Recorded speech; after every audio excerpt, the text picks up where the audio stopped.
Hi everyone, I just quickly want to show you how to change the speed of your turn signals on your Triumphs. So let's quickly show how.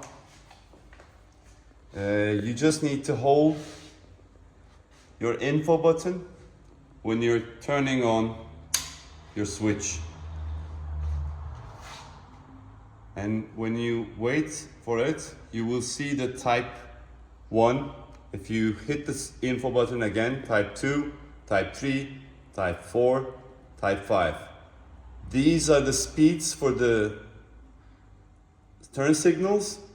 It might vary between different signals, LEDs, bulbs, so you just need to try this with different signals.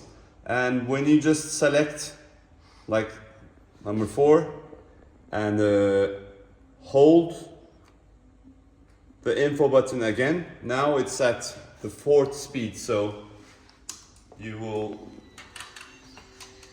see it flashes slower. Let's try it again. You close your switch, the ignition switch.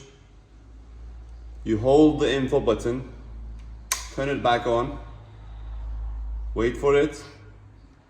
As you can see, it's at number 4. When you change it to number 1 and hold the button again, now it changed again. So when you give your signal, look, now it's faster. So this is it. This is how you can change your speed for your turn signals easily. It's an easy thing.